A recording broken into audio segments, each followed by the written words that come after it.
when you go home, you'll feel good about what you did, and you're doing it for the kids. If they don't have us, they don't have these games.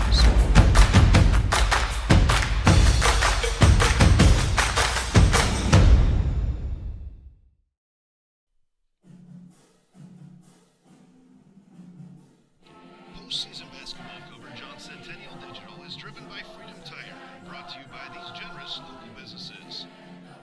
Wiker Realtors, the 515 Agency. Wendy Thompson, an affiliate of Humble Travel. Nick Fitness. Heart of Ankeny Animal Hospital. The Amanda Fontana Real Estate Team. Ankeny Centennial Basketball Club. And Lamberti, Goki, and Lucci Law.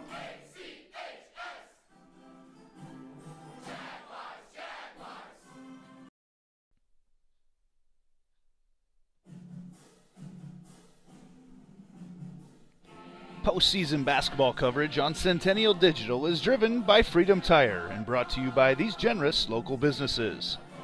The Ankeny Real Estate Group, Ted Sandine Photography, All-Star Concrete, Rainbow of the Heartland, Sinorama Ankeny, West 40 Market, the all-new Prairie Trail Sports Complex, and Made in the Shade Blinds and More.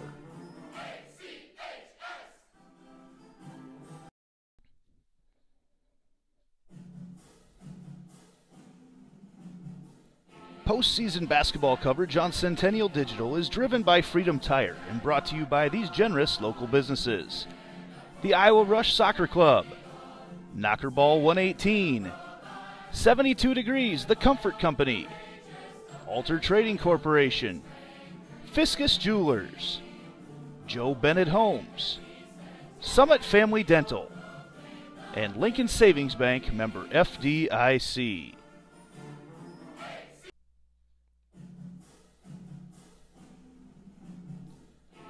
Postseason basketball coverage on Centennial Digital is driven by Freedom Tire and brought to you by these generous local businesses. Wiker Realtors, the 515 Agency, Ankeny Orthodontics, U.S. Cellular, Reed Plumbing, the Sassy Flower Bakery, and Cabaret Sports Bar and Grill.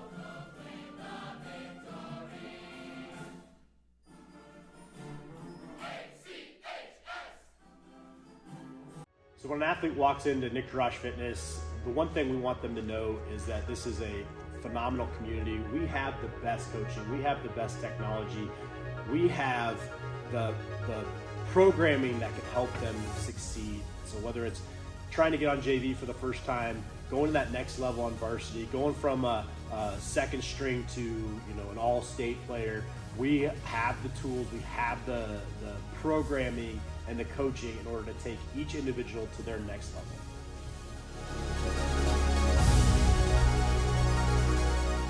What does it mean for Lincoln Savings Bank to be more than a bank? You know how a library used to be a place you went to find a book using the Dewey Decimal System, which you never really understood? Well, the modern library is a place where providing access to books is one of many offerings. Lincoln Savings Bank is more than just a place you get your mortgage from and have your checking account. It is also a place you get insurance. It's a place you can get financial planning advice. It's a place you can do college planning. Have I made my point? Lincoln Savings Bank, more than a bank.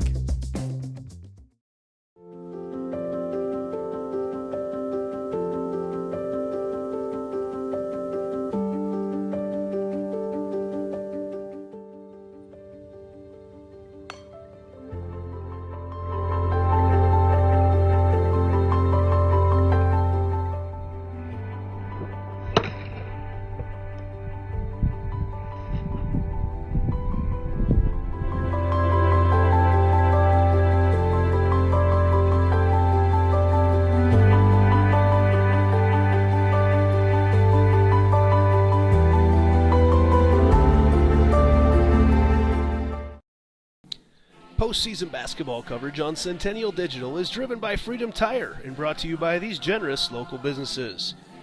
New Tampa Alternative Medicine, Nolte & Sons Lawn and Irrigation, TC Custom Curbing, Amy Wiederin with Coldwell Banker, Extreme Home Services, Keystone Home Inspections, and Murphy Enterprises.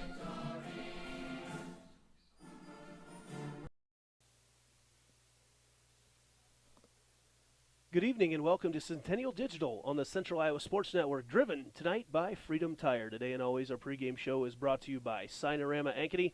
Signorama Ankeny is your full-service sign and graphics company. We design, produce, and install all types of exterior and interior signs, graphics for vehicles, including vehicle wraps, walls, windows, and doors. We also do banners, yard signs, business cards, real estate signs, trade show and exhibit displays, flags, and more. Call us at 515-216-1240 or visit www.signorama-ankeny.com. Good evening, ladies and gentlemen. Andy Pollack here on Centennial Digital, driven by Freedom Tire, tonight on the Central Iowa Sports Network with a very, very special doubleheader. We are following the Valley Tigers tonight. If you're watching and wondering why you're seeing all the Centennial stuff, this is Centennial version of the Central Iowa Sports Network, and tonight Valley takes on Waterloo West. You are looking live down on the court here at Marshalltown High School, the Roundhouse, as everybody has made the trip from Central Iowa up the diagonal and over on Highway 30. Tonight we will also have our longtime play-by-play voice, Hall of Famer Mark Amadeo, to bring you the action. We also want to be sure and thank Weichert Realtors, the 515 agency, for presenting girls and boys basketball coverage all season long. Ryan Hoover and Matt Pizzusto were recently recognized with the Community Investment Award from the Ankeny Economic Development Corporation, and look forward to helping you buy or sell your next home. They also have a team of top-notch agents ready to help clients buy, sell, build, or invest in real estate.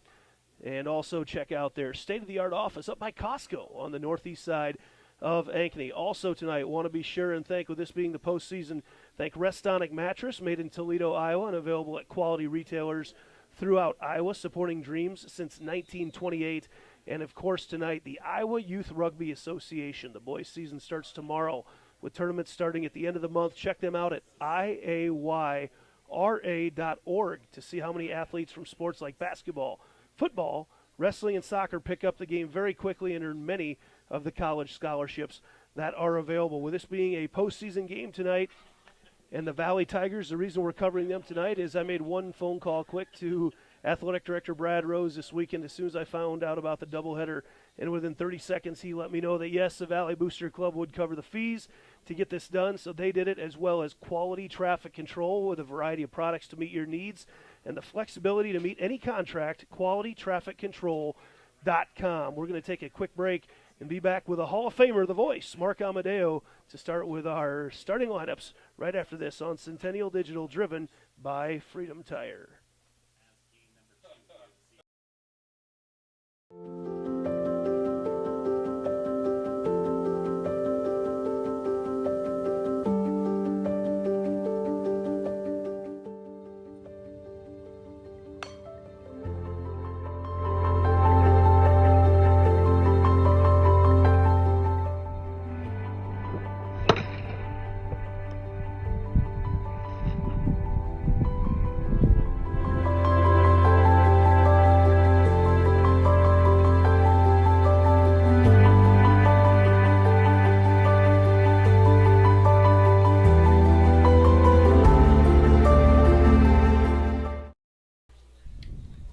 Welcome back to Centennial Digital on the Central Iowa Sports Network, driven by Freedom Tire. Tonight we are honored to have long time is just another word for old in the industry, long-time veteran, Hall of Fame play-by-play voice man, Mark Amadeo. Mark, welcome to the stream tonight. Well, thank you, Andy. It's glad to be up here in Marshalltown High School. Haven't been up here since my son played a sub-state final up here. Renovated gym, looks great. They got us under glass, so it keeps the crowd noise out a little bit. But thanks for the invitation, and we're going to have fun tonight with this doubleheader. We are honored to have you tonight. We've got Waterloo West in town, taking on a team that you've seen several times this year, being the voice of Iowa Catholic Radio, and also some stuff here on the Central Iowa Sports Network. So you've got Valley, the Tigers, who you've seen several times throughout the course of the year. I really think tonight you're going to see a couple very athletic teams go at it. Valley, the boys, one of the most athletic teams that I've seen play this year. Yeah, no question about it, Andy. You know, Valley's comes in. They've won 3 of the last 4 games. Their only loss was to Cedar Rapids Kennedy, the number 1 team in Class 4A. and have won 11 of their last 13 games. Tigers aren't healthy as we think. Trevion Carlson and Curtis Stinson, their two leading scorers, about 80 to 90% with the ankles they had turned earlier. Matter of fact, Stinson was in a boot against Cedar Rapids. Kennedy didn't play. So we'll keep an eye on that. They were okay the other night in their sub-state semifinal on Friday, but they're good to go tonight because when you got a state tournament on the line, you're going to be ready to go. Magically, everything feels better when that state tournament is on the line for sure. So we're going to have a fun atmosphere here tonight. The first game of our doubleheader here on Centennial Digital, driven by Freedom Tire, Waterloo West, and Valley here to go first, and then we will switch things over. We will have a brand new link if you're looking for the Centennial versus Cedar Falls game. We will have a brand new link also on the Central Iowa Sports Network. That will be coming your way about 20 minutes after this game. They give a little time to warm up, and then we will be ready to go. We will be back with our starting lineups presented by 72 Degrees, the Comfort Company. This has been the Sinorama pregame show.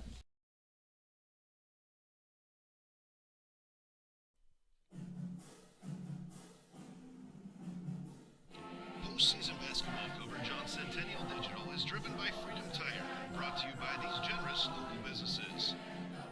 Waker Realtors, the 515 Agency. Wendy Thompson, an affiliate of Humble Travel. Nick Fitness. Heart of Ankeny Animal Hospital. The Amanda Fontana Real Estate Team. Ankeny Centennial Basketball Club. And Lamberti, Goki, and Lucci Law.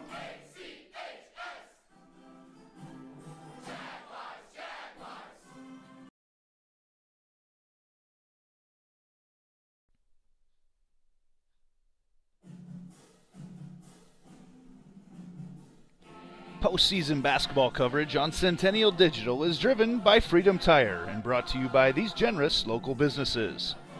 The Ankeny Real Estate Group, Ted Sandine Photography, All-Star Concrete, Rainbow of the Heartland, Sinorama Ankeny, West 40 Market, the all-new Prairie Trail Sports Complex, and Made in the Shade Blinds and More.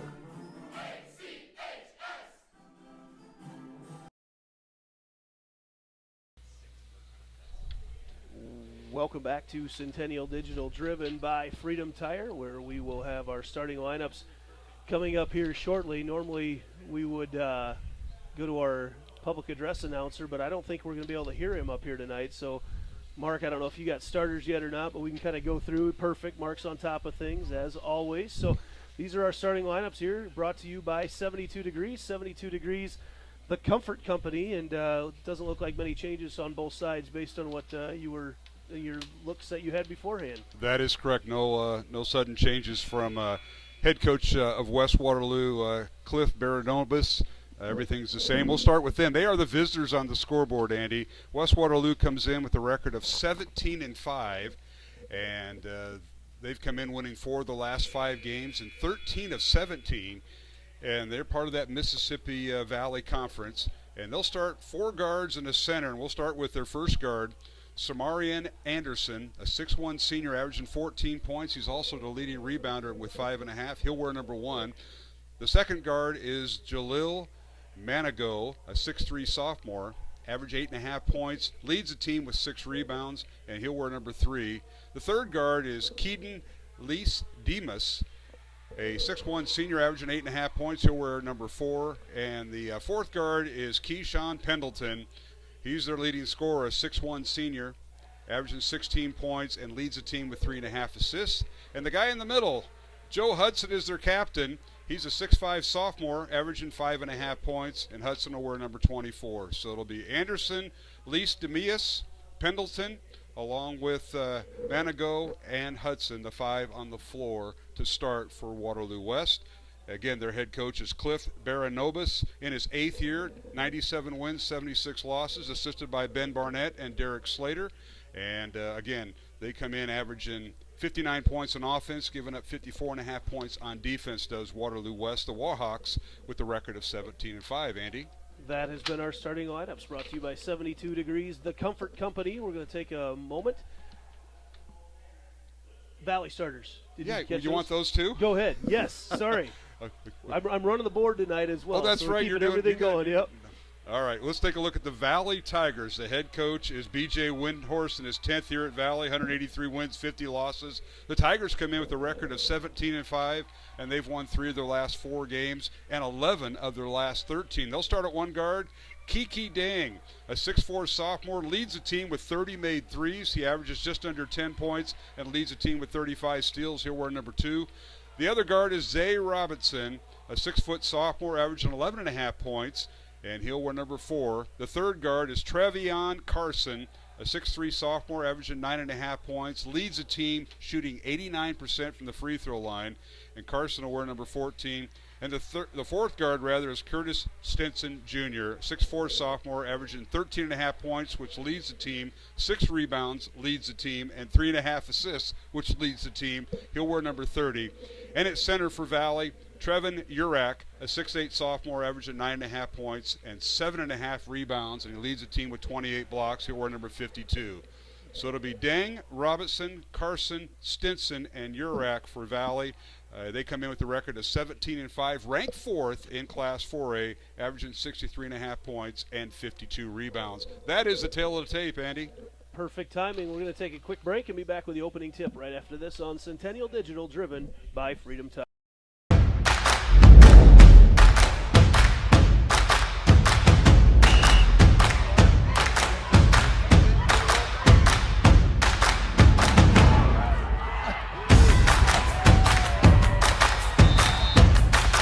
When you go home, you'll feel good about what you did, and you know you're doing it for the kids. If they don't have us, they don't have these games.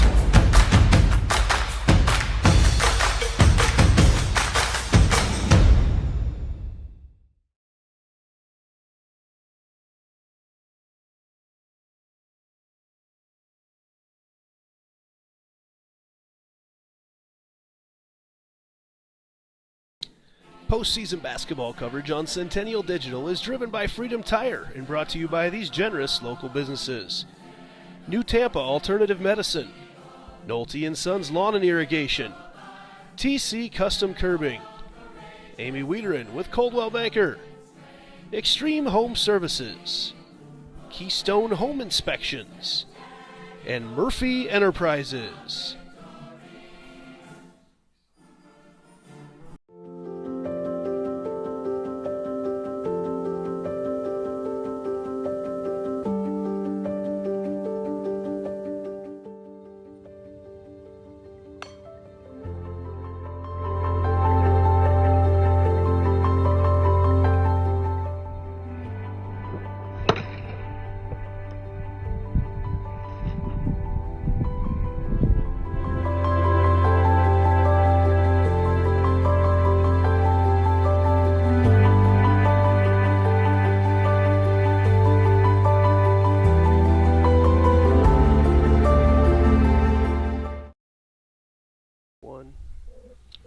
And welcome back to the Roundhouse here at Marshalltown High School in Marshalltown, Iowa. Class 4A Sub-State Final basketball tonight, and it has the two teams, West Des Moines Valley and West Waterloo. We just got done with our ceremonies before the game, and what got a correction in the Valley starting lineup. Curtis Stinson will not start. He'll be replaced by number 20, Quincy Terry, a 6-foot junior, averaging just under a point. So that ankle must not be ready to go, but we're ready to go. The officials are on the court. Don Umlin is our head referee, Sergio Valareal and Sean Helton, our other two referees. Congratulations to them in the state sub-state final, and we're underway here at the Marshalltown Gym. Left to right in front of us is the Valley Tigers in their home white uniforms, black numbers with orange trim, and Waterloo West, and they're all black uniforms with white numbers. Now here's a steal by Waterloo West. They go all the way down, and they kick it back out, and they'll start their offense. On the baseline is Keaton Lease Demas, and he shoots and scores as he gets around inside. So West Waterloo scores first. And they're going to credit Jalil Manigo with the basket on the assist by Demis. It's Valley with the basketball. They work it underneath. They get it inside to their big guy, and that's Trevor Urick. He's double teamed. 2-0, West Waterloo, the Warhawks. Underneath Urick, his shoots and scores. Everybody was covered, and he did an inside pivot and scored from the right block. Urich with his first 2 points, and we're tied at 2. Mark Amadale, Andy Pollock tonight, broadcasting this live stream from the Marshalltown Roundhouse, newly renovated, and we will bring you the second game of our doubleheader a little bit later between Ankeny Centennial and Cedar Falls. And now here's a three-pointer up and no good by Jalil Manigo, rebound Valley. And now the Tigers in transition. Kiki Ding with it. He goes all the way down as a shot blocked. All the way we go. Here's Pendleton with it. And he dribbles it outside, and now the Warhawks will start their offense. Fast tempo to this game early on, Mark, as both teams get up and down the floor. We see that a lot as these late postseason games. Talking to Coach Windhorst at Valley, he said they like to play fast, they being in Waterloo West. Now, a long three, it ends up being an air ball. It's no good. They work underneath to Lise Demus, and he has it stolen away. Valley with the basketball. Deng down court, and he can't handle the pass, but it's tipped away at the last moment by Joe Hudson of West Waterloo. Sloppy here early on in things, but teams, sometimes you'd say they're feeling each other out. I don't even get that feeling right now. Both teams trying to dictate what's going on. Now a long three on the inbounds play. It's no good by Valley, and Trevion Carson rebound out to West Waterloo. And now traveling called on the Warhawks. They get it in their offensive set, and Keyshawn Pendleton guilty of the travel. Coming in tonight, West Waterloo averaged about 11 turnovers a contest. Valley at 10.5, so pretty even there. And that's one of the probably few turnovers we'll see tonight, Andy. Yeah, very clean and all that. 5:35 to go first quarter. We're still tied, 2 each. Valley and West Waterloo. Mark Amadale, Andy Pollock, and now here is Urak, I'm sorry. In the corner it goes, a three-pointer, no good by Quincy Terry, who gets the start for Curtis Stinson Jr. tonight. Rebound out to Joe Hudson. West Waterloo with it. Pendleton, top of the key. Valley stays man-to-man. They work the perimeter. This is Manigo. Goes on the baseline. Shot no good. They're going to whistle the foul before the shot. It'll be out of bounds to West Des Moines Valley with the foul, and that's their first of the night. And out of bounds to West Waterloo. Good luck keeping that straight throughout the course of the evening right now as you got West and West. I know you know which ones are which, but so it may not come out that way. And now a shot in the inbounds play. It's no good by West Waterloo. Ball was tipped in the air by Anderson, rebounded by Valley. They go down court, and Zay Robinson is fouled as he goes to the basket from the right side, and he'll go to the free throw line. Yeah, you see that really nice Euro step from Robinson, clears the defender, gives himself a nice look there at the basket. Good time to talk about our first quarter sponsor tonight. It's brought to you by the All-Star Concrete Team, specializing in all your commercial and street paving needs. First free throw up and good by Zay Robinson, a 79% free throw shooter on the year. And our first substitution of the ball game for Valley, and they'll bring in Kyle Kaysen, the 6-foot sophomore. Kaysen wears number 12. Second free throw good by Robinson there, Andy. So it's 4-2. Valley leads by 2 after West Waterloo got out to a 2-0 lead. Warhawks in the front court. They go right to left in front of us. Dribbling baseline is Anderson. Samarion is cut off. Now kicks it back out to Pendleton for 3. It's no good. And he's fouled, and 3 free throws coming. I think they're going to wipe out the shot, so there's no shot. And they're going to get Urak with the foul. Trevin Urak picks up the first foul for Valley. So I'm not sure there if they're saying it was on the closeout or where he got him. After the shot? They're going to give it out of bounds. Okay, so yep, after the shot there. Waterloo West will inbound the ball. Valley staying man-to-man. We won't see much zone out of Valley, but they will go to it if need be. 2 fouls now for the Valley Tigers, and now a near steal by Valley. Here's Manigo with it. In the corner it goes to Pendleton. Now swings it over to Hudson. Now they swing it back to Manigo down the right side through a double team. His shot up, no good. Ball slapped around into the hands of Anderson. Samarian in the lane. His shot up and short. Tipped by Waterloo West, no good. Offensive rebound Hudson. Put back, no good. And rebound Valley and Zay Robinson. What a flurry there. Now in transition, Valley for three. It's no good by Kyle Kaysen. And the rebound out to West Waterloo. 4-2 Valley. West Waterloo, here's Anderson dribbling in the lane. His shot up and blocked, but he's fouled. And they're going to get Urak with his second foul as he got him with the body after blocking the shot, Andy. That's big early on. Urak's got the height advantage right there out on the floor over everybody, and a couple fouls for him means he's going to have a seat here with 3:36 to go in the first quarter. Samarian Anderson at the free throw line. 6'1 senior, 72% free throw shooter, and he hits the first free throw. So that's the first point in about 4 minutes for West Waterloo. They hit the first basket in the first 30 seconds, and they haven't scored since. Now they've been playing good defense, so if you're going to go on a scoring drought, you got to continue to bring the effort on the defensive end, and they have. Second free throw, no good. So the score remains 4-3 Valley. 3.5 left to play in the first quarter. And now down the baseline, a shot up and good. And that's Quincy Terry who got the start for Curtis Stinson Jr. with the basket. Nice high kiss off the glass.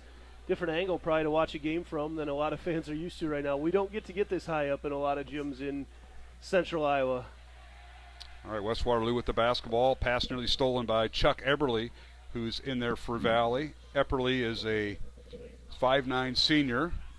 Warhawks work underneath. A shot by Joe Hudson, no good. And the rebound Valley. 6-3 Tigers. Now working underneath. Now they kick it out. Here's Kaysen for three. It's no good. Weak side rebound comes out to Keaton Lease Demas.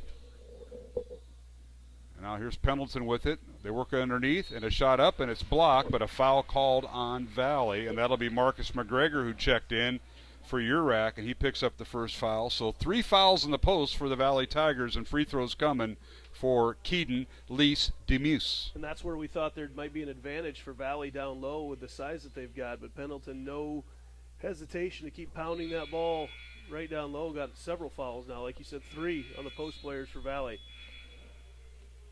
First free throw no good. Substitutions now for Valley as they'll re-enter. Zay Robinson, who was out for just a bit. Sitting down will be Quincy Terry. Second free throw is good by Lease Demas. Want to be sure and thank tonight the Valley Booster Club, as well as Quality Traffic Control, with a variety of products to meet your needs and the flexibility to meet any contract. Visit qualitytrafficcontrol.com.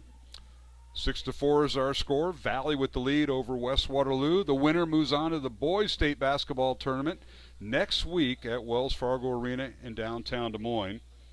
All right, here's McGregor with it.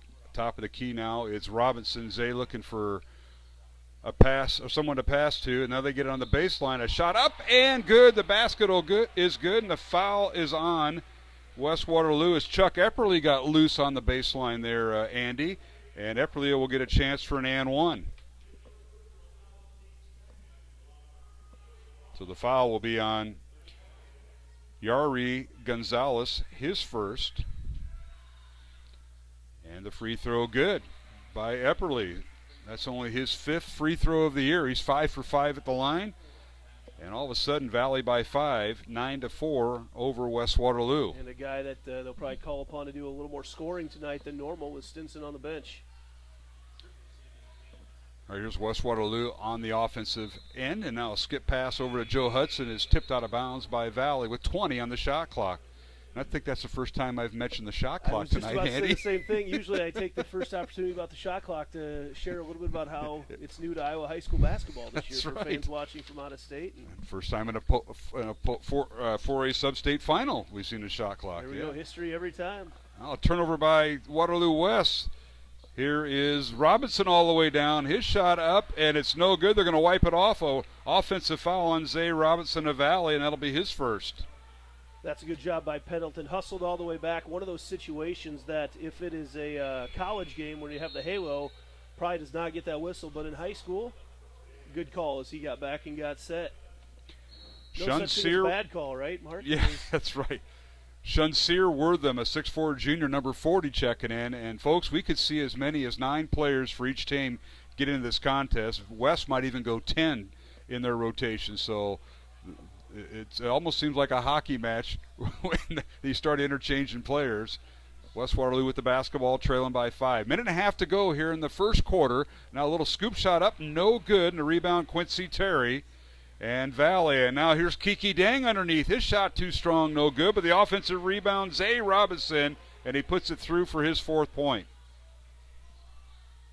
11-4 Valley. 7-point lead for the Tigers.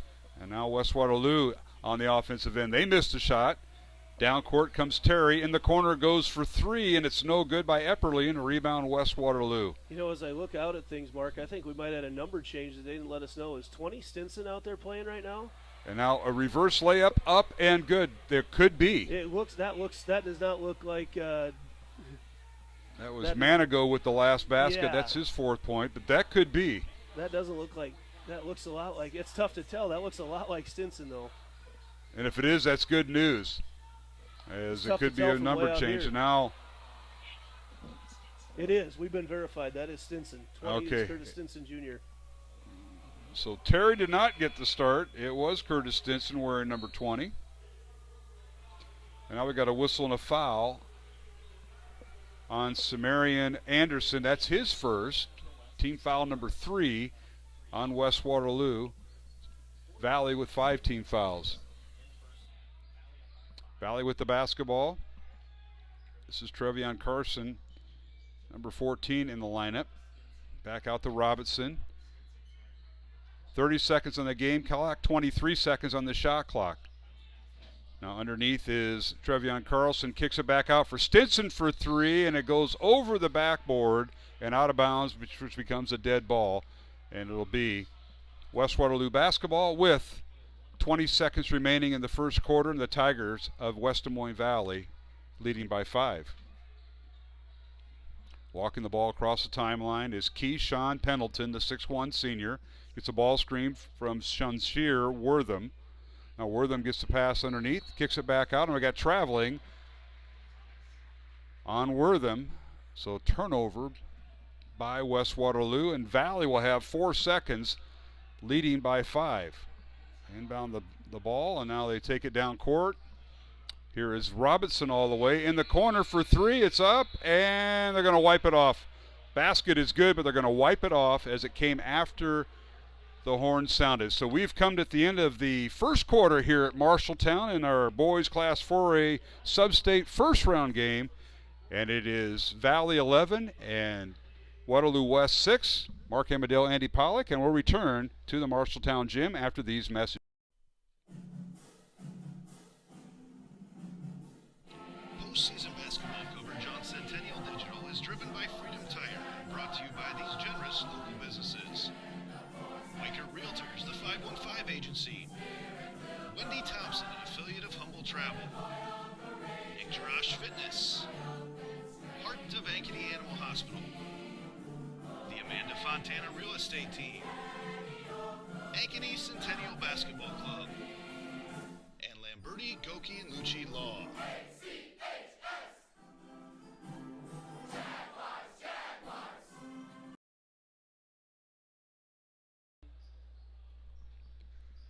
And welcome back to the Marshalltown gym as we get set for the second quarter between Valley and West Waterloo. Mark Amadale, Andy Pollock for both games of the doubleheader, as game number 2 will be Ankeny Centennial taking on Cedar Falls. This is the West 40 Market second quarter. West 40 Market's your one-stop shop for individual cuts of Iowa-raised beef, pork, chicken, bison, turkey, and lamb from ground meats, steaks, beef snack steaks, brisket, and roast. You'll love the variety of cuts they offer. Located at 315 Southwest Maple Street, Uptown Ankeny. Shop in-store or online for convenient pickup, delivery, or shipping nationwide. Follow them on Facebook or Instagram at West 40 Market. All right, West Waterloo starts the second quarter with the basketball and a turnover immediately, and it'll be Valley basketball. And yes, it is confirmed that we have Curtis Stinson wearing number 20, and Quincy Terry gave up his jersey, so he will not be involved with tonight's action. So Stinson has been wearing number 20. All right, here's a corner shot in the left baseline. It's no good by Valley. Rebound comes out to Pendleton. He dribbles all the way down. Gets it out to Manigo. His three-pointer up and no good. And rebound comes out to Valley and Trevion Carson. And they try to get it down court. Does Carson to Curtis Stinson Jr. He throws it out of bounds. It was tipped out of bounds off of Lise Demas of West Waterloo. All right, Valley inbounds the ball. They get it to Stinson, and now immediately a foul called on Manigo.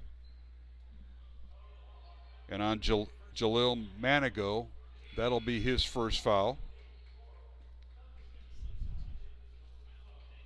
Substitution for Valley as Kiki Dang will check out and Zay Robinson checking in. Valley with the basketball and their offensive end. They go left to right in front of us as we are located across from the benches high above the Marshalltown gym up here in the press box. And now a three-pointer up and no good. And the rebound comes out to West Waterloo, and they dribble down court. And Keaton Lise Demas dribble drives on the baseline and draws the foul. And they'll get the foul on Curtis Stinson Jr. That'll be his first. Team foul number 6 on Valley, 4 team fouls on West Waterloo as we start the second quarter. West Waterloo was 2 of 4 at the free throw line in the first quarter. Valley was a perfect 3 for 3 at the line. And the first free throw here is good. So that was Demas at the line, and now he goes 1 for 2. He has 2 points. Valley gets the ball in the front court and has it tipped out of bounds by the Warhawks. Valley comes in with a 17-5 record, and West Waterloo 17-5. Tigers with the basketball. Kyle Kaysen in the lineup. Leaves it for Zay Robinson. Over to Stinson. Curtis dribble drives in the lane. Gets it to Trevion Carson, and an offensive foul as he tries to go to the lane, and a nice job on defense by Keaton Lise Demas drawing the charge on Stinson. You know, you mentioned a couple evenly matched teams here. I think we've got that right now, and I think we're going to have that a lot in game number 2 tonight as well. We will have a different link. I know there's a lot of people watching right now that'll be watching that later on. There'll be a different link. We'll take about a 10-minute break between games on our part, get everything set up for that. And the main goal tonight is to make sure that everybody sees the action. Every grandmother out there can hear their grandkid's name out there at least one time. There you go. That last foul on Valley was on Trevion Carson, not Robinson. And now both teams exchanged possession since. And here's Pendleton with it. Dribble down and kicks it out on the right baseline to Keaton Lise Demas, and he travels with the basketball. Another turnover for West Waterloo. Our score, Valley 11, West Waterloo 7. Mark Amadale, Andy Pollock here bringing it to you on the live stream. On the road for the first time tonight. Centennial Digital, never done this before, kind of pulling double duty right now and wearing all the hats, but this has been fun and good way to we're going to have a late night. Good way to get everybody the action back home. Absolutely. Girls State basketball tournament going on right now in Des Moines. We've been down there the last few days, and you had a little double duty today, Andy. All right, now here is Valley with the basketball. A long three. It's no good by Zay Robinson. And a rebound out to West Waterloo. Here's Lise Demas in the lane. He trips and falls, and they're going to call a jump ball, I think our officials are, as Carson was at the bottom of the pile. Possession arrow favors Valley. Really a low-scoring first quarter for both these teams. Just, not a ton of bad looks at the basket, but really not able to get anything to fall. This is about the closest you'll find in Iowa to a gym with that open backdrop, like you're going to see next week at the state tournament, and really feels like it's affecting both teams so far. I thought the shot clock was supposed to fix that low-scoring stuff, Andy. I guess it hasn't. Shot clock was supposed to fix everything, right? Valley with the basketball as they have Urak back in there with 2 fouls. Now a long three coming up off the back iron, no good by Kyle Kaysen of the Tigers. Rebound West Waterloo. Here's Keshawn Pendleton in the lane. His shot off the glass, no good. Rebound Carson and Valley. The other way we go. So empty possessions, turnovers, and cold shooting have really plagued West Waterloo. Urak now has on the right block. His shot up, no good. Follow up and in by Kyle Kaysen. Might be the shortest guy out there with the offensive rebound and putback, Andy. Well, and nobody got a body on him, so as he was able to weave his way through, it's a great open look for him. 13-7 is our score. Valley with the lead. 4.5 minutes to go here in the second quarter, and traveling by Manigo.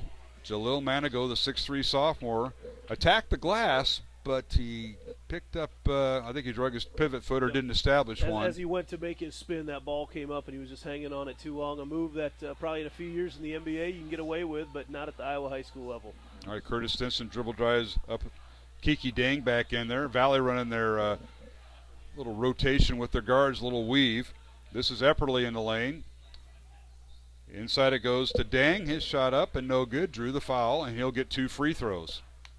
Take a peek next time down the court. You see Lise Demas down there is covering Urich, and it is a physical battle down there. Very physical. He's on him everywhere he goes. All right, Dang will be at the line for 2 free throws, a 74% free throw shooter on the year. He's also Valley's leading 3-point shooter, as he has made 30 on the year. First one on the way and good, and that's his first point of the night. Don't forget to stick around after the game to find out who our Lamberti, Goki, and Lucci Law player of the game is. Your local attorneys and a team to fit your legal needs. Reach out to us at LGL Law, 515-964-8777, or online at ankanylaw.com. Dang makes both free throws for Valley, so under 4 minutes to play, and it's Valley 15-7 over West Waterloo. This is the Tigers' largest lead of 8 points at this juncture, 3:45 to go. Now underneath, the shot up, and good, but they're going to wipe it off. They're going to call a charging foul on Valley as Manigo drew the charge, and the foul will be on Dang, and that'll be his first foul. Yes, the basket went in, but it doesn't count when there's a charging foul called. All right, here's Pendleton in the front court. Gets to Anderson on the baseline. West just can't figure out how to get the ball in the basket. There we go. That's As all you I need say to that, talk for him. That's all. Anderson for 3, and it's good. He's got his 36 made 3 of the year and his first field goal of the night. He now has 4 points. Samari and Anderson of West Waterloo. And it's 15-10, Valley by 5. Curtis Stinson at the left elbow. His shot no good. Urek keeps it alive. Gets it over to Dang, and he'll reset with a brand new shot clock. Dang with it. A long 3, up, good. Kiki Dang with his team leading 31st 3 of the year. Valley's lead now back to 8, 18-10 with under 3 minutes to play. And now we've got an official timeout.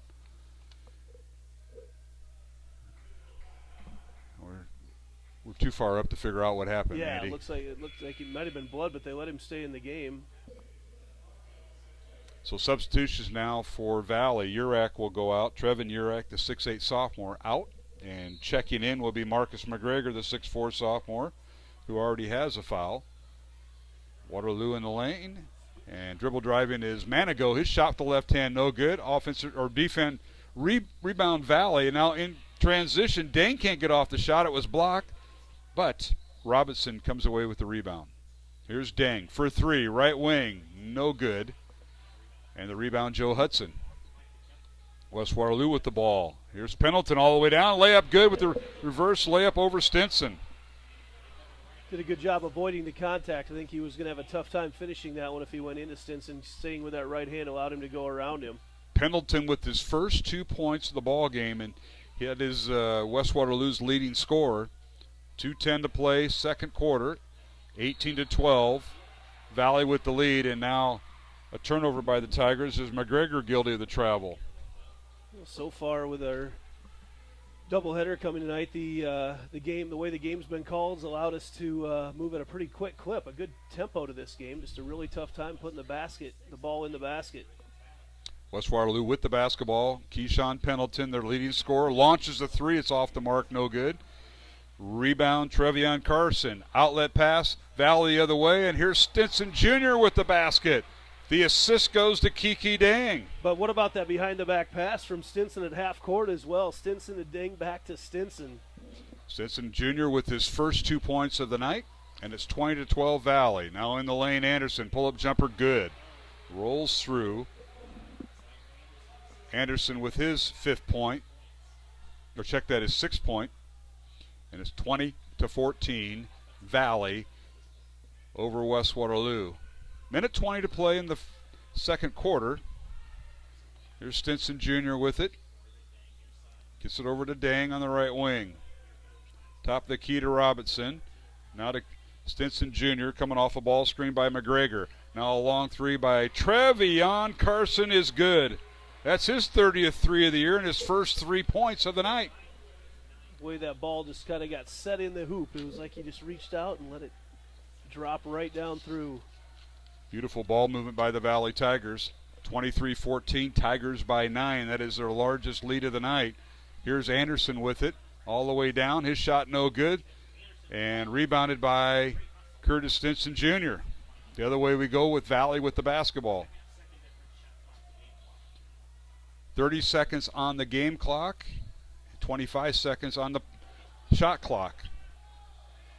And the clock won't stop in between on a made basket, so likely Valley can hold for one if they want to here. And they are. Here's Robinson with it. Robinson, Stinson playing catch and in no hurry.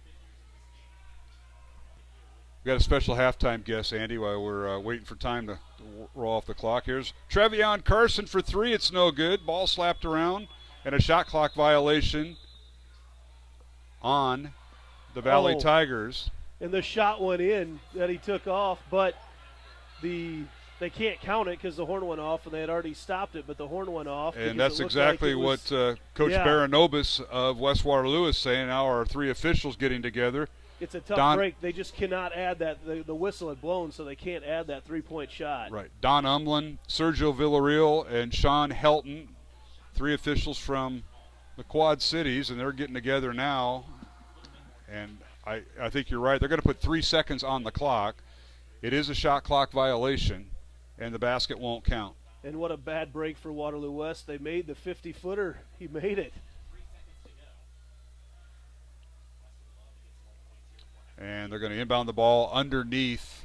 Because it was called a basket. shot clock violation. Yeah. Yep, everything will go back, Yeah. and now they've got to go the full distance. I'm not sure. I don't think this is a 94-foot floor. It's No, it is pretty not. close, but it's not It's a quite high school there. floor. We've been looking at the 94-foot floor all week so far at the girls' state tournament. So they're going to hold up. They're still explaining the ruling.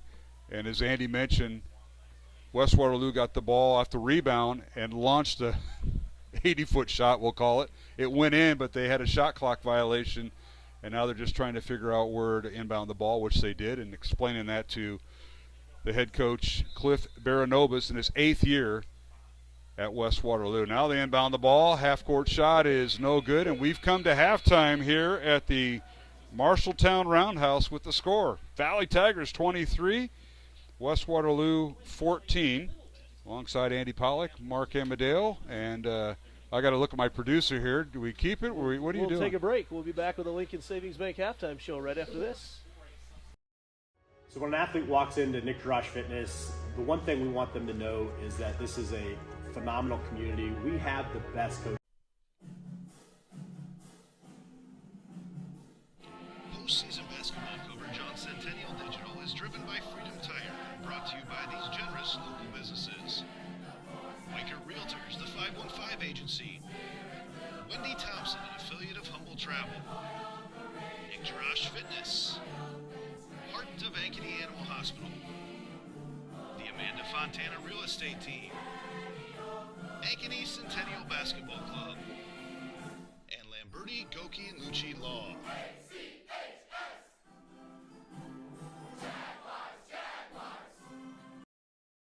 So when an athlete walks into Nick Drosh Fitness, the one thing we want them to know is that this is a phenomenal community. We have the best coaching. We have the best technology. We have the programming that can help them succeed. So whether it's trying to get on JV for the first time, going to that next level on varsity, going from a second string to an all-state player, we have the tools, we have the programming and the coaching. Yeah, Pleasant Valley, their defense and those Quinn sisters inside, they were just too much. They look pretty good. I think Dowling will match up better with them, but we've had a really good winter with our girls team and girls wrestling, boys wrestling. Boys basketball, obviously. Swimming got second.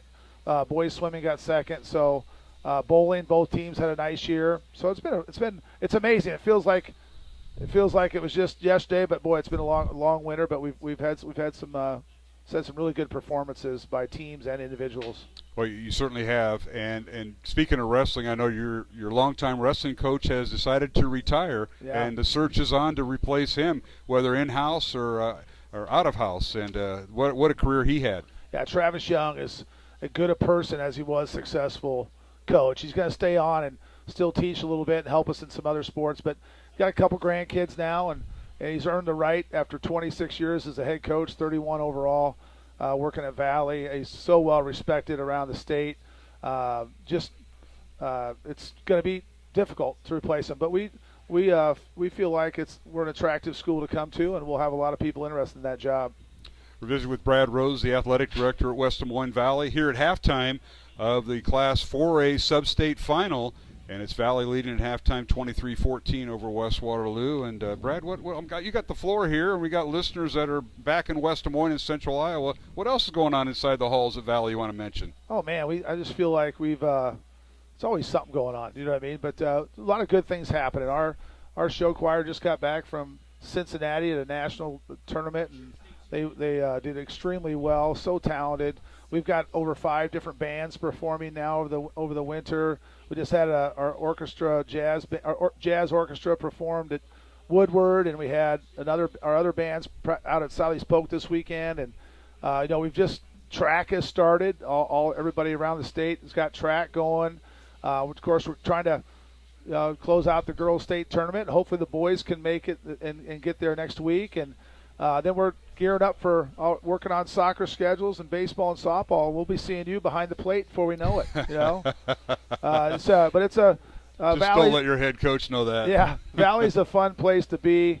We've got great kids, really good staff, and I'm talking kindergarten on up. It's been 14 years I've really enjoyed being there. My kids have grown up, gone there, Crossroads, Indian Hills, Southwoods, and now Valley. And I got a junior and a freshman of my own, and I couldn't ask for a better experience. And our league, the new league, every night, man, every night in every sport. It's just every single sport.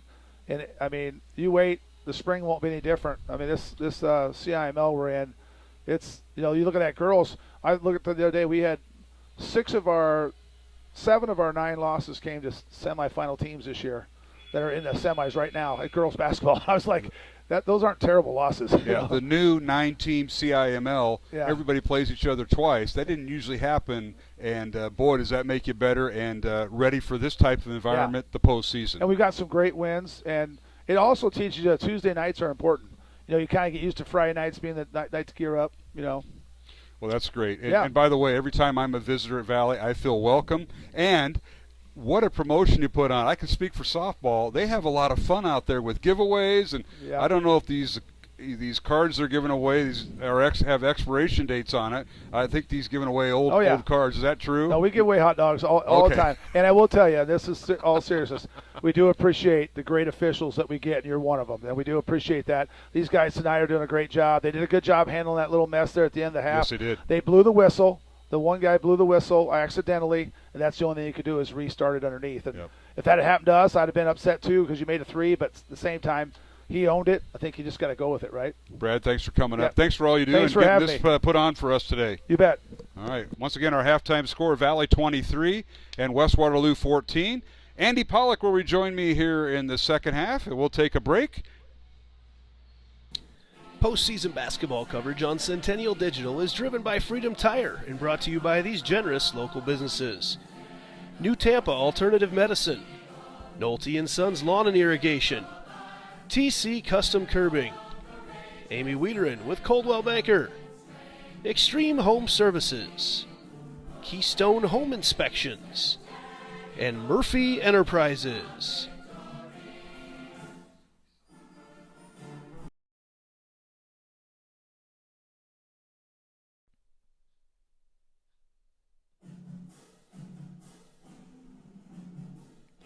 Postseason basketball coverage on Centennial Digital is driven by Freedom Tire and brought to you by these generous local businesses.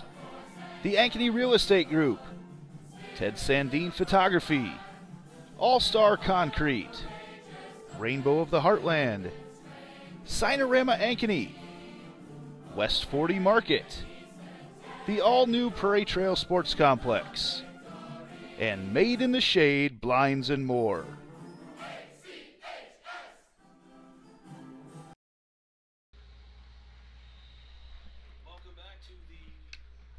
Welcome back to the Rainbow of the Heartland third quarter. Parents and grandparents, check out Rainbow of the Heartland in Grimes for the best in swing sets, basketball hoops, courts, and trampolines. They also offer commercial playgrounds and have been Iowa's playground superstore for 25 years. The March Mania sale begins March 9th, where you will get a free collegiate pole pad with the purchase of a goal setter basketball hoop. Call 1-800-RAINBOW or visit rainbowoftheheartland.com. And now we give things back to our play-by-play announcer, Hall of Famer Mark Amadeo. Well, thank you, Andy Pollock. As we get set for the second half, let's run down some of the scoring in the first half. West Waterloo, who trails right now 23-14, is led by Samarian Anderson with 6 points, 4 points for Jalil Manigo. And now West Waterloo with the basket to start the second half, and that was Manigo with now his 6 point. Keaton Lease Demas with 2 points and Kashawn Pendleton with 2 points. West Waterloo was 3 out of 4 at the free throw line. All right, here is Valley with the basketball. Corner three, no good by Kiki Dang, but offensive rebound, put back, and good by the big guy, Trevin Urak, with his 4th point. Urak spent some time with foul trouble in the first half, first quarter. Primarily spent some time on the bench. Back in the game now, looking to take advantage of his height advantage out on the court. Now here's a deflection and steal. 3-on-1 fast break, and Curtis Stinson with the layup that's good. So Curtis Stinson Jr. with his 4th point, or check that, with his 6th point. And it's 27-16. Valley's lead is now 11. That's their largest of the evening. Now whistle and a timeout called by West Waterloo. The score now is 27-16, Valley over West Waterloo with 6:52 to go here in the third quarter. Andy? Yeah, just a quick start here for Valley. You know, being able to get the ball inside, a couple layups here. Makes things looking very bright for them, you know, as we talk about heading to the state tournament next week. Obviously, both winners of our doubleheader here tonight will have an opportunity to do that, and we've been down there a lot so far this week, and it's quite the setup they've got down there at Wells Fargo, and it sure feels big time when you're watching high school basketball down there. Absolutely. And you know, we're when you're down there, Andy, we're on ice. We Yes. just have about I feel it. We have about 4 inches of foam between us and the ice. Yep, definitely feel it down there. Well, let's take a look at Valley scoring in the first half. They were led by Kiki Dang with 5 points, Zay Robinson with 4 points, Curtis Stinson Jr. with 4 points. He also picked up 2 fouls. 3 points for Chuck Epperly off the bench. 3 points for Trevion Carson. 2 points for Quincy Terry and 2 points for Kyle Kaysen for the Valley Tigers. Zay Robinson with 4 points and Urak with 4 points now. And now a whistle and a foul on Valley, and that'll be on Curtis Stinson Jr. And Andy, that is his 3rd foul, and free throws coming for Keyshawn Pendleton. 27-18 is our score. Pendleton hits 1 of 2. And now Valley underneath. Urak with the basket as he works the right block. The basket will count and the foul on West Waterloo. Urak got himself into a really tough spot down there on the corner, but just a beautiful touch on the edge to drop that one through. That foul is on Joe Hudson, his first. Hudson, a 6'5 sophomore, is captain of this group of Waterloo Wallhawks. And now Urak with his 6 point. Chance for an and one here. And the free throw good. 30-18, Valley by 12. This is the Tigers' largest lead. All right, Keyshawn Pendleton as West Waterloo now goes left to right here at the Marshalltown Roundhouse Gym. Now a corner three, no good by Shanseer Wortham. Rebound Valley, and now down court and running with the basketball is Curtis Stinson Jr. Great pass from Kiki Dang for the home run. Stinson, a kid who we thought at the very beginning might not be playing. Turns out didn't have his uniform, and now he's in the game, and it's been a welcome addition for Valley. Now West Waterloo the other way, a corner three by Lise Demise, and it's good. And that's his 5th point. Valley immediately down court, and the ball slapped out of bounds by West Waterloo. 32-21, Valley by 11. Mark Amadale, Andy Pollock tonight from the Roundhouse here in Marshalltown, Iowa. Sub-state final. The winner goes to the boys' state basketball tournament next week. Now a corner three, good, and that's Trevion Carson with his 2nd 3 of the night.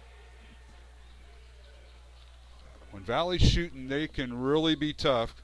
And when they're not shooting, they can be tough. Underneath Pendleton. Yeah, his shot is blocked by Urak, Andy. Yeah, they've got a great combination of athleticism, as you see here, getting to the hoop, but also being able to shoot from the outside, and then the post presence of Urak. That's Zay Robinson with the basket in transition. And all of a sudden, it's 37-21. Valley by 16, their largest lead, and this is going to be a full timeout with 5:09 to go in the 3rd quarter. 37-21, Valley leads Waterloo West.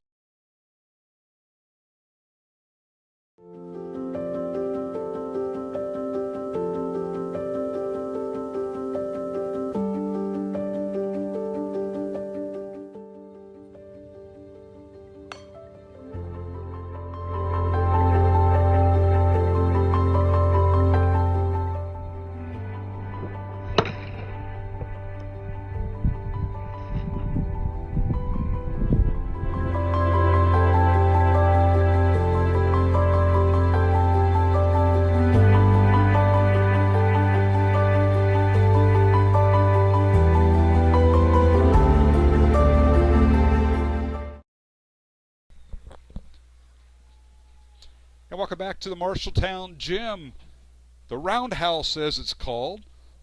Mark Amadale, Andy Pollock, as we bring you both games of the sub-state finals tonight.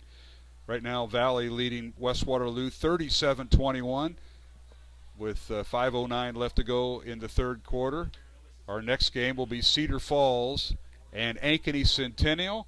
And Andy, folks are going to have to do what on their stream to watch that game? Stay with CISN. You'll close out of this stream. There'll be another link that goes live about 10 minutes after this one goes down, and we'll have all the action in that game as well. So thanks to a lot of local businesses who were able to help us cover the fees, the postseason rights fees that come along with that tonight, including for Valley, their booster club came through big time, as well as quality traffic control.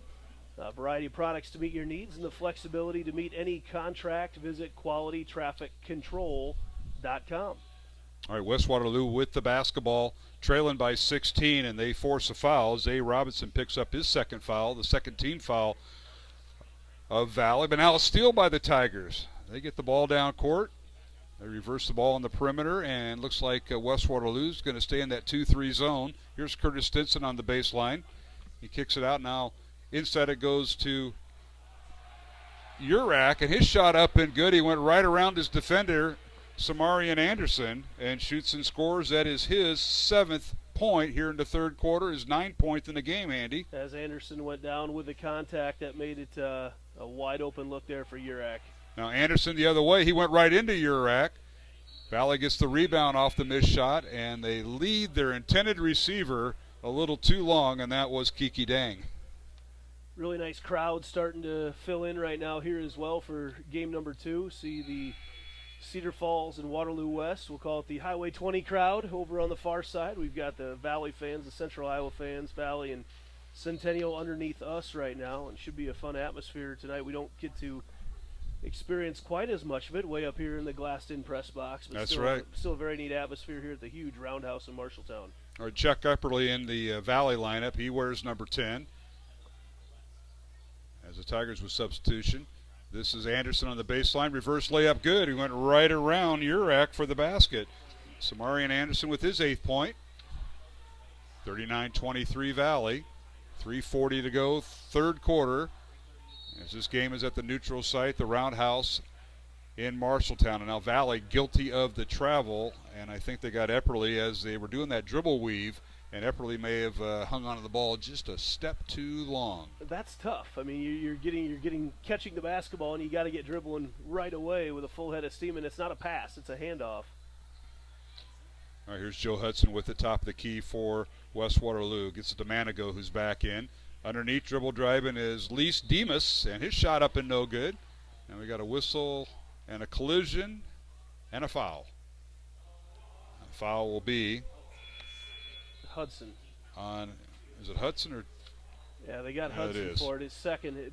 Just a bad situation for him with a player on the ground. Just you got to stop the play at some point and have to have a reason for doing it. So he gets whistled for the foul. So Joe Hudson, the 6'5" sophomore post player for West Waterloo, averaging 5.5 points, 4.5 rebounds, commits his second foul. He's also the team captain. Valley with the basketball, dribble weave. As they work it to Curtis Stinson Jr., they work it left wing over to Robinson. Looking inside is McGregor. Marcus McGregor gets it to Carson, now a corner three as he passes it over to Epperly, no good with the shot. Rebound, West Waterloo. The other way we go. Down court is Manigo. His shot is up and no good. They're going to whistle the foul before the shot on Valley. Again, one of those situations where initially if he's able to go up and take that shot, you're probably going to get a no call. They say play on, but in this situation when you either got to call a foul or a travel, going to be a foul in that situation. Fouls on Marcus McGregor, his second. And now we got a Anderson and one. Nice. Yeah, he made a nice lane. move inside, and they're going to count the basket. So Samarian Anderson with his 10th point. And the foul on Chuck Epperly. That'll be his first foul for Valley. 14 foul on the Tigers. Free throw is good. 11 points now for Anderson. 39-26. The lead is now 13 for the Valley Tigers with 2:45 to play here in the third quarter. Mark Amadale and Andy Pollock bringing tonight's stream on Centennial Digital, driven by Freedom Tire. Glad you could join us. A little different than radio, Andy. Just a little bit. There's Valley with the ball. They get it inside the Carson. Trevion double team. Tries the reverse pass, and now it's safe from going on a bounce by Valley, but right into the hands of Manigo. He's in the lane. His shot is blocked, and a foul, and an offensive foul on Manigo. Getting back on defense for the Valley Tigers, and great hustle that time, was Chuck Epperly. Just didn't get the spacing out of a fast break that you want to get. He found both players kind of contracting themselves toward the basket rather than forcing the defense to spread out. They had numbers with a 3-on-2, but got both players heading.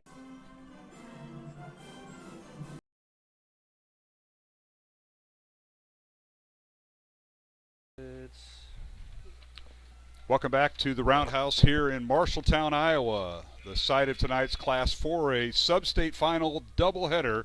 In Game 1, it's the Valley Tigers leading the West Waterloo Warhawks 39-26 with 2:18 to go here in the third quarter. Mark Amadale, Andy Pollock bringing you tonight's game. We'll be back for game number 2. It'll be the Ankeny Centennial Jaguars hosting Cedar Falls. And that'll be our second game of the doubleheader right around 8 o'clock. Valley with the basketball. They're going right to left. They're wearing their home white uniforms. They are the higher seed over West Waterloo, even though they both have 17-5 records. 15 on the shot clock, and now an errant pass stolen away by Keaton, Lise Demas, and now stolen back by Valley. Nobody got control, and the officials let them play on. They get it down court to Robinson. Zay with it. Now gets it up to Curtis Stinson Jr., top of the key. Looks like West Waterloo goes back to man-to-man. Here's Carson underneath the Urac, and a whistle and a foul underneath, and they'll whistle the foul on Lise Demas. And on Lise Demas, that'll be his second foul, team foul number 4 on West Waterloo. So both teams with 4 fouls each, with a minute and 38 seconds remaining here in the third quarter. Valley will inbound the ball. Curtis Stinson Jr. gets it in to Trevion Carson. Tigers get it at the top of the key. They rotate it. Robinson over to Dang for 3. It's no good. Ball slapped out of the hands of Urek. Into the hands of Joe Hudson, and here we go the other way. West Waterloo in the lane, and a shot up, and no good. But he drew the foul, and free throws coming for West Waterloo. If you're playing offense in a game like this, you really got to have your radar up. You never know who's going to be sliding in front of you to get an attempted charge or a charge called. Zay Robinson picks up the foul. That's his third, so he and Stinson for Valley with 3 fouls each. And free throws coming now. First one good by Keshawn Pendleton. He is now 2 out of 3 tonight at the line. He has 4 points. Tigers have held him to 4 points. Came in with a team leading 16-point average. Second free throw rolls off the rim, no good. Rebound, Trevion Carson. Tigers in the front court. Carson with it, dribble drives. Gets it over to Kyle Kaysen, who's in there. Now to Urak, underneath, his shot up, and it's good. They're going to wipe it out, traveling on Urak. Just that initial contact when he went in to try to create a little bit of separation. Didn't get as much pressure, I don't think, coming back as what he expected. And that's what caused Urak to travel. Head coach Cliff Baranobis of West Waterloo's got to be happy with the play of his defensive post. They're outsizing the post against Valley, which most teams are. And that time they withstood the challenge. 39-27, Valley by 12. Final minute of the third quarter here in Marshalltown. West Waterloo with the basketball. They go left to right. They work underneath to Manigo. His shot up and no good. Gets his own rebound. The putback is no good. Rebound Urak. Outlet pass goes to Carson. Now Curtis Stinson in the front court for Valley. Gets to Kiki Dang, and he stepped on the sideline out of bounds. Just a little bit too far out. These teams have been on rolls getting here. West Waterloo has won 4 of the last 5 games and 13 out of 17 to get here. The Valley Tigers have won 3 of the last 4 games, and they've won 11 out of 13 to get here. Both teams come in with records of 17-5, but Valley ranked 4th in Class 4A. One of the reasons why they're the home team when you have 2 teams with the same record here, Andy. All right, here is Hudson with the basketball. He dribble drives towards the basket and draws the foul. This one will be on Chuck Epperly, his second. Oh, check that. They're going to move it on, put it on Curtis Stinson Jr., his 4th. Ooh. The way Valley's played defense right now, they've really made things difficult on Waterloo West to score, so that's something that it takes everybody on the court to do, even though you take out your leading scorer. Shot clock turned off. We're under 20 seconds here in the third quarter. West Waterloo will try to hold for the last shot. Samarian Anderson, number 1 with the basketball, the bottom of the screen. Samarian in the lane. Pull-up jumper right elbow. Blocked by Urak. Into the hands of Robinson. Zay down court to Dang. Layup good.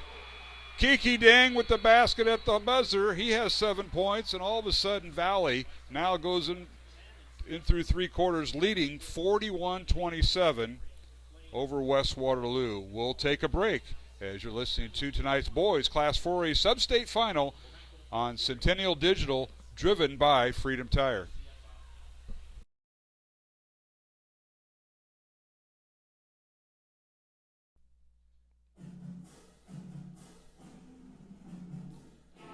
Postseason basketball coverage on Centennial Digital is driven by Freedom Tire and brought to you by these generous local businesses.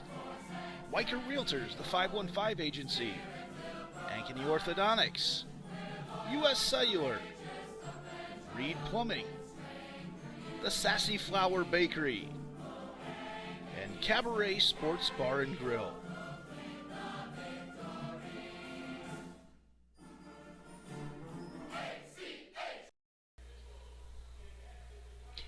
Welcome back to the Roundhouse here in Marshalltown. As we start the fourth quarter, it's Valley 41, West Waterloo 27. And told them about some of the numbers. Valley outscoring West Waterloo, Andy Pollock, 18-13 in that third quarter after the Tigers had a 23-14 lead at halftime. Well, the Tigers really got off to a fast start in that quarter. Remember, less than 30 seconds in, they had 4 points quick, had to force a Waterloo West timeout. So Valley now with the basketball to start the fourth quarter. Tigers are 6 for 6 from the free throw line through 3 quarters. West Waterloo 6 of 9 at the free throw line through 3 quarters. Valley led 11-6 at the end of the first quarter. Tigers outscored West Waterloo 12-8 in the second quarter. Led at halftime 23-14 and now have outscored West Waterloo 18-13 and now whistled a foul to start the fourth quarter on West Waterloo. Waterloo West, no one in any huge foul trouble. Hudson there just picked up his third. He'd be the closest. No one else has more than 2 for the Wallhawks right now. It's the 15th foul on West Waterloo. Valley has 16 fouls, so we're inching closely to free throws in the final quarter. That could definitely be what slows us down and keeps the second game of tonight's doubleheader from in the lane, and that's Trevor Urak shooting and scoring. He now is in double figures with 11 points. Trevin, nice move in the paint. The defender for West Waterloo tried to draw the charge, and the official had none of that. He said, "Get up." Yeah, he's been very good with the ball in his hands tonight down low. All right, got a piece of that. Keaton Lees Demise with the three-point shot. It's no good, out of bounds off of Joe Hudson. It'll be Valley basketball. West Des Moines Valley under head coach B.J. Windhorse in his 10th year. 183 wins, 50 losses. Assisted by Matt Carter, Willie Thornton, and Kevin Pierce. And they all made sure to say hi to me for some reason. I think they were shocked to see me in Marshalltown, Andy. Yeah, thinking what is the voice of the Dowling Catholic Maroons doing Some here people tonight? have said that, yeah. Even the people at Dowling when I show up say that, Andy. Well, All right, here's a missed shot by Valley. Pendleton with the rebound. And now the other way, West Waterloo with a missed shot. And Urich with the rebound. So both teams empty possessions with 6:20 to go in the fourth quarter. And if you're Valley, empty possessions on the Waterloo West side are just fine. Yeah, that clock is Valley's enemy right now. Tigers leading 43-27. They dump it underneath. Dang, kind of shock Urak, and his shot is up and no good. He drew the foul. And free throws coming for the big guy. Trevin Urak, the 6'8" sophomore, will shoot 2 as the foul was on Jalil Manigo, and that'll be his third. He took that pass to the face. Really, like you said, Yes, caught him did. off guard, but man, that was painful. Did I use the word surprised? I think that was the word. Now Trevin did a good job. Misses the first free throw. He's got 11 points tonight. He's 1 for 2 at the line. Second one on the way is no good, too strong. And the rebound out to Joe Hudson and Waterloo West. Warhawks going left to right in their all-black uniforms with white numbers. Valley in their white uniforms with black trim and orange borders. Here's Kashawn Pendleton in the lane. Leaves it for Anderson. Fakes the three. Now takes the three, and it's good. Nice fake by Samarian Anderson, and he shoots and scores. And that is his 14th point. 43-30. Valley's lead at 13. Valley with the basketball. They're going to run the shot clock down as far as possible. Here's Kyle Kaysen with it, number 12, who's in the lineup. Valley going with a lot of guards here. Kiki Dang. They try to get it inside, and a whistle and a foul as they enter the pass to Trevin Urak. And Just a foul about to say called. they got him to run that shot clock all the way down. They had it down to 11. Now's not the time to foul, but that entry pass to Urak, it is just. Joe Hudson has picked up his 4th foul for the captain by West Waterloo. That's the 17th foul on the Warhawks. We're going to take a 1-minute break as a timeout on the floor. It's Valley 43, West Waterloo 30 with 5:15 to go in the fourth quarter. Here on Centennial Digital, driven by Freedom Tire. What does it mean for Lincoln Savings Bank to be more than a bank? You know how a library used to be a place you went to find a book using the Dewey Decimal System, which you never really understood? Well, the modern library is a place where providing access to books is one of many offerings. Lincoln Savings Bank is more than just a place you get your mortgage from and have your checking account. It is also a place you get insurance. It's a place you can get financial planning advice. It's a place you can do college planning. Have I made my point? Lincoln Savings Bank, more than a bank.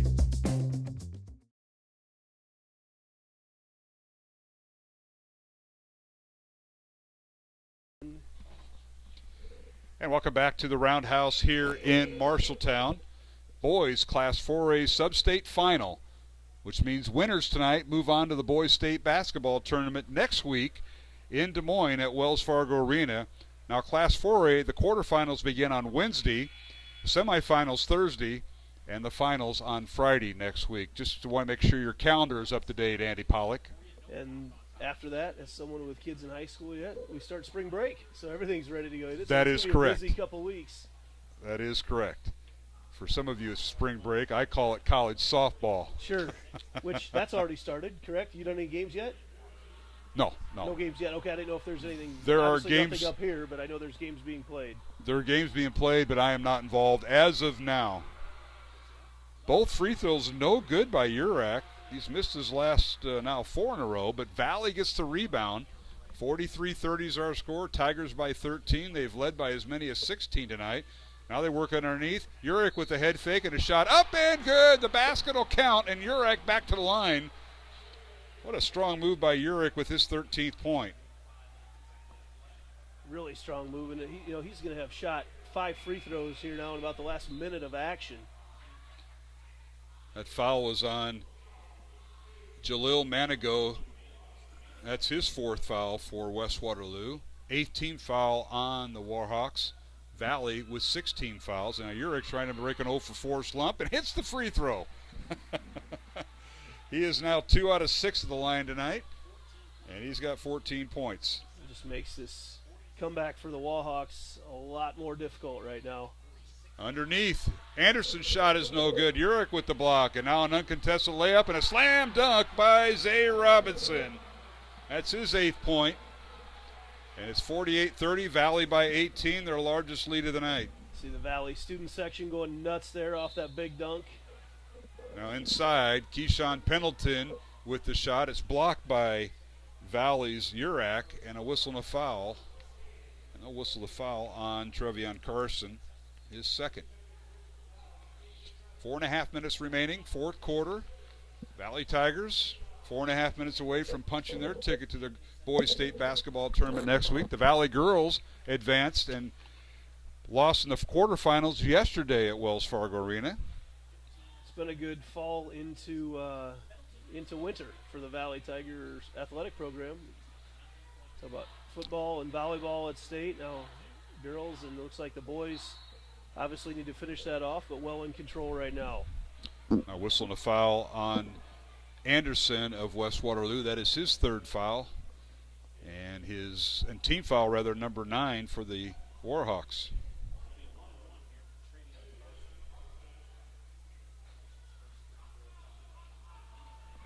So free throws coming for Trevion Carson.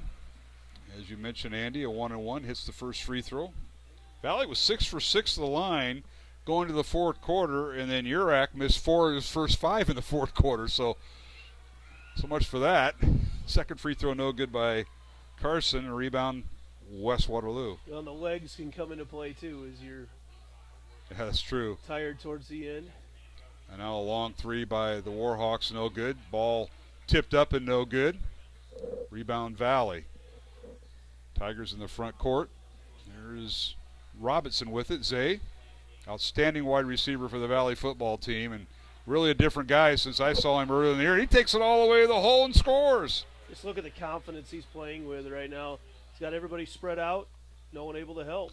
He's got 10 points to Zay Robinson. West Waterloo the other way. They go in the lane. Pendleton shot no good. Ball slapped around and out of bounds. It'll be Valley basketball with 3:50 remaining in the 4th quarter. Yeah, and those empty possessions just make things very, very difficult to accomplish what's already going to be a tall task for West. All right, Valley and Curtis Stinson Jr. gets it across the timeline. Dribble handoff. Goes to Dang. Urich, and now back to Dang. Valley's going to wind that shot clock down. 15 on the shot clock. 3.5 to go in the ball game. Here's Carson in the lane. His layup's good. Came in from the right baseline and scored. That's Trevion Carson.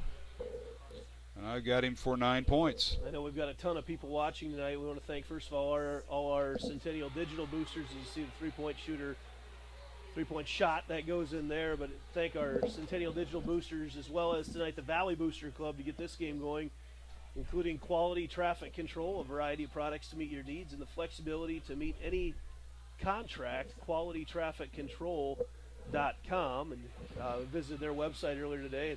Kind of want to get some of those cones and signs that they've got and play some pranks on some people. Speaking of quality traffic control, URAC. All right, a couple of scores. We had Shunsir Wortham on a 3 for West Waterloo, and then Valley works it down. They get it inside of URAC, and he scores his 16th point. 55-35, Valley by 20. Corner 3 up and good by Manigo, and a timeout on the court called by West Waterloo. Our score 55-38. West Des Moines Valley leading West Waterloo. 2:30 remaining here in the fourth quarter. And we will take a break as you're listening to tonight's Class 4A Sub-State Final on Centennial Digital, driven by Freedom Tire. Postseason basketball coverage on Centennial Digital is driven by Freedom Tire and brought to you by these generous local businesses. New Tampa Alternative Medicine, Nolte & Sons Lawn and Irrigation, TC Custom Curbing, Amy Wiederin with Coldwell Banker, Extreme Home Services, Keystone Home Inspections, and Murphy Enterprises.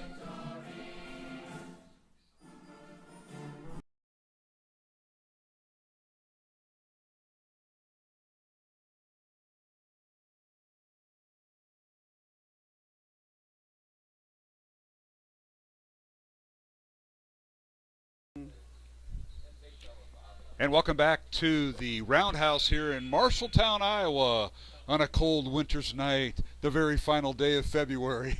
Class 4A Sub-State doubleheader, and we got game one here in the final minutes. Valley leading 55-38 over West Waterloo. Mark Amadale and Andy Pollock. Feels like February never even happened. You mentioned it's the last day of February, and wow.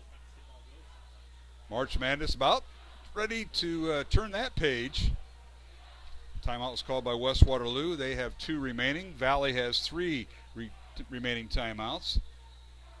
Here is Valley with the ball. Kiki Dang with it, and gets it over to Epperly, and he draws the foul. Centennial fans, if you're watching right now, waiting for the link to that game, it will go up very soon after this game is completed. We'll have that ready to go. If you'd like to watch it with Jaguar fans tonight, head on over to the Cabaret. They'll have that game on tonight. Enjoy some tacos while you're there. Get yourself a nice Diet Dew. Enjoy the game in the company of friends. The Cabaret always huge supporters of what we're doing here on Centennial Digital. You know, I tried to get in the Cabaret, and I needed a pass from you to get in, but they let me in. Good place in Ankeny. Where everyone is a regular. That's their theme there, and that sure feels like that when you step on there at happy hour or at night after a game. Great place to hang out. And now at the free throw line, Chuck Epperly for Valley, and he makes them both. He's got 5 points. And we had our first casualty of the night. Fouling out was Jalil Manigo, the 6'3 sophomore, fouls out with 7 points. Now here is West Waterloo with the basketball in the lane. A shot up and no good by Anderson. A rebound out to Valley. Under 2 minutes to play. Valley leading 57-38. And now whistling a foul on Keaton Lease Demas. That'll be his third foul. Yeah, Waterloo West not letting up yet. They hit some shots on the offensive end, but right now, Valley making their free throws. They've hit a couple shots of their own. Zay Robinson at the free throw line. He's 3 for 3 on the night. He'll get maybe the double bonus here. First one up, no good.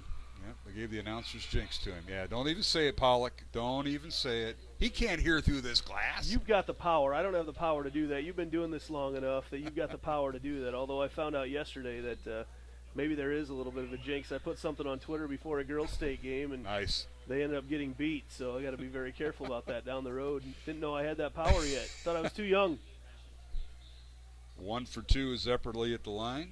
58-38, Valley by 20. Now in the lane, a shot no good by Duran Greer, the 6'3 freshman in the lineup for head coach Cliff Baranobis. Now Valley gets the ball back, crosses the timeline, and drills the foul.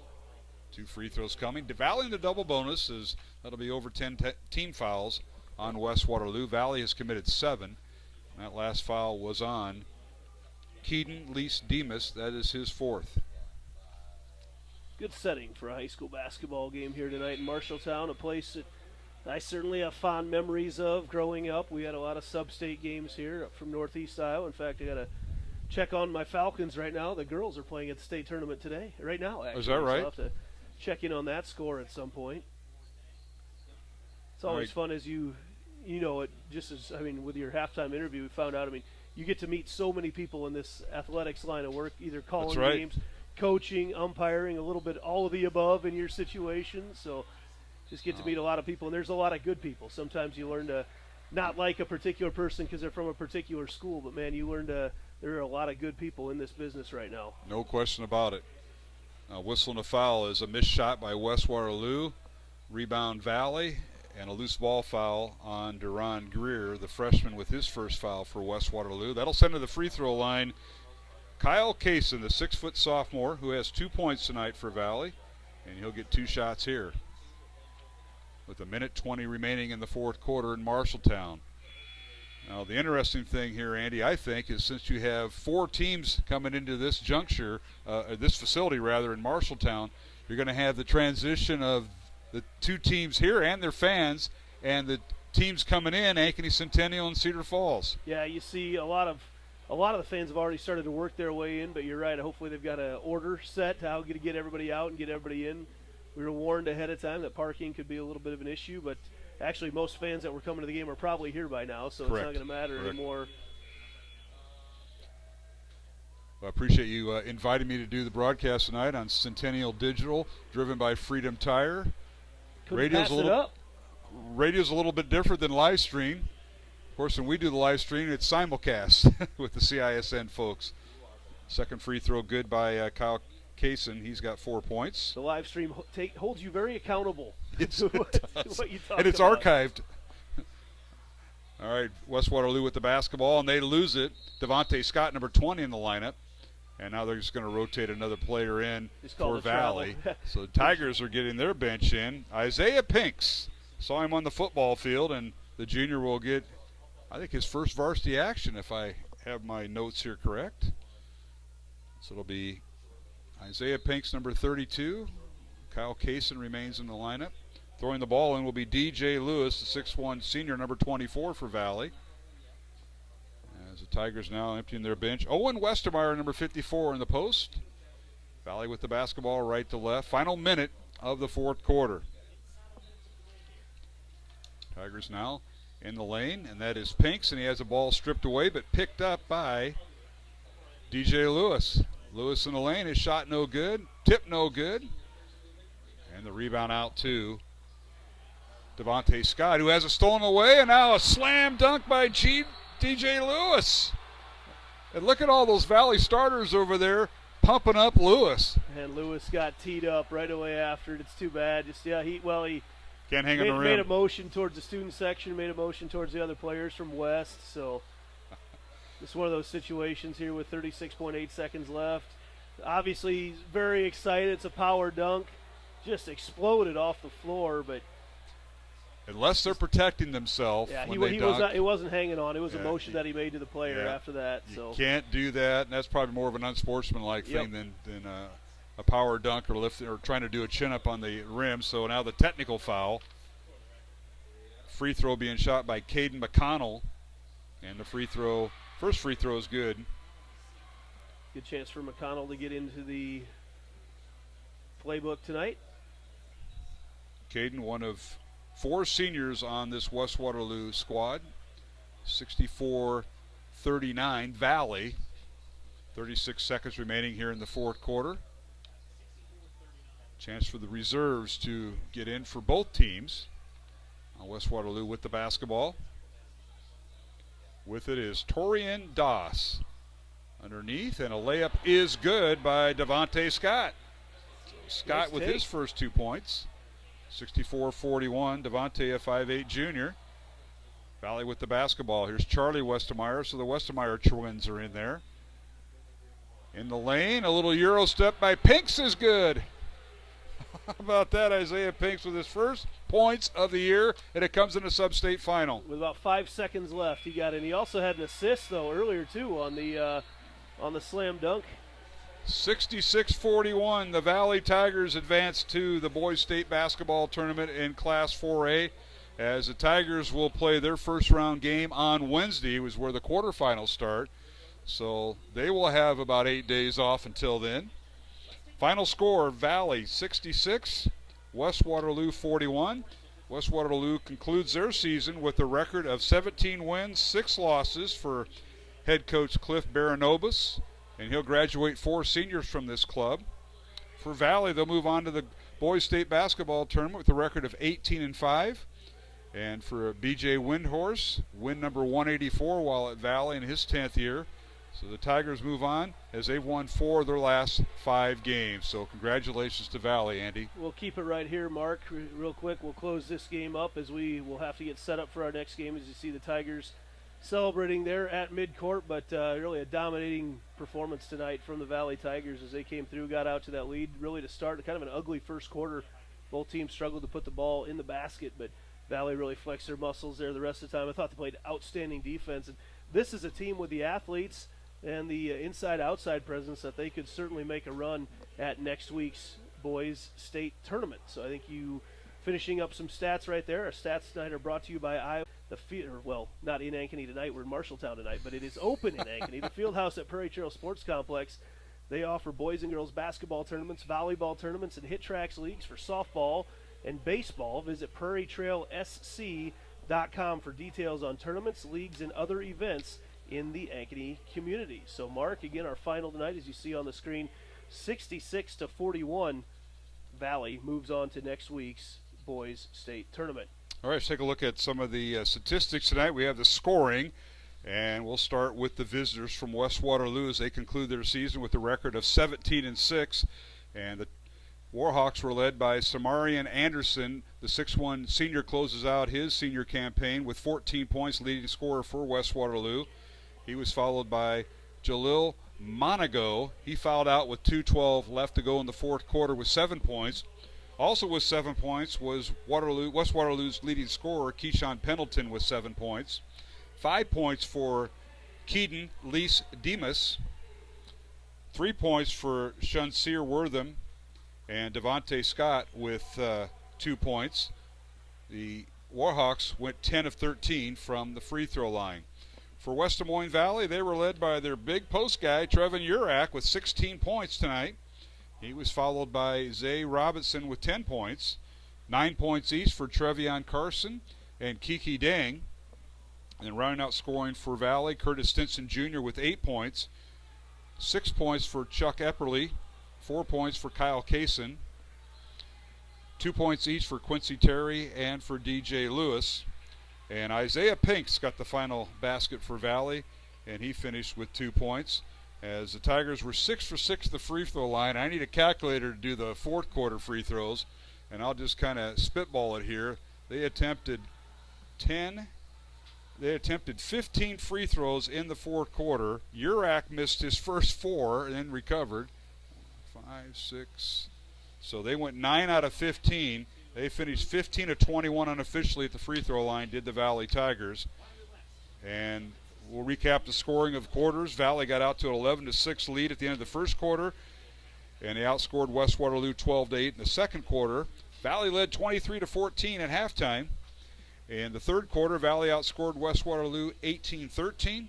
Tigers led 41-27 going into the fourth quarter, and Valley outscoring West Waterloo 15-14 in the fourth quarter. State basketball tournament next week with a 66-41 final score here at the Marshalltown Roundhouse, the neutral site. Andy, we want to be sure tonight and thank Restonic Mattress, made in Toledo, Iowa, actually right down the street, right down Highway 14 here, and available at quality retailers throughout Iowa, supporting dreams since 1928. I said 14, I meant Highway 30, right down Highway 30, a little bit further.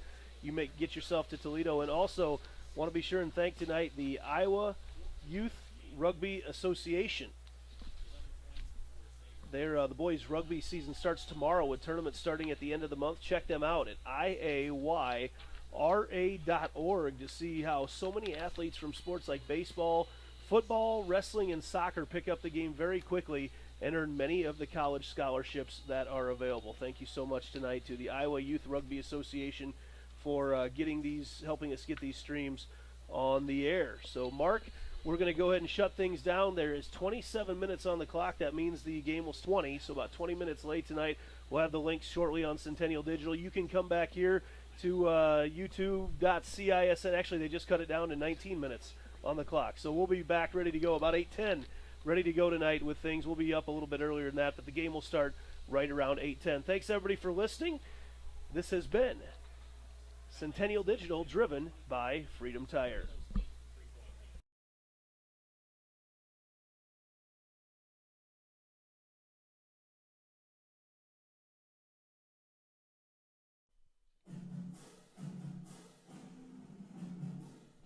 Postseason basketball coverage on Centennial Digital is driven by Freedom Tire, brought to you by these generous local businesses.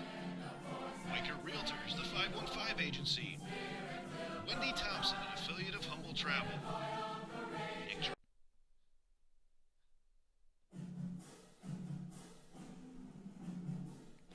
Postseason basketball coverage on Centennial Digital is driven by Freedom Tire and brought to you by these generous local businesses. The Ankeny Real Estate Group, Ted Sandine Photography, All-Star Concrete, Rainbow of the Heartland, Sinorama Ankeny, West 40 Market, the all-new Prairie Trail Sports Complex, and Made in the Shade Blinds and More.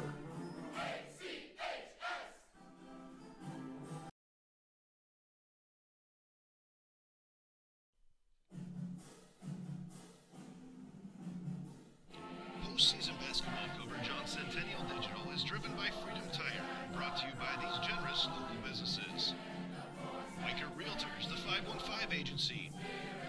Wendy Thompson, an affiliate of Humble Travel. Nick Fitness. Heart of Ankeny Animal Hospital. The Amanda Fontana Real Estate Team. Ankeny Centennial Basketball Club. And Lamberti, Goki, and Lucci Law.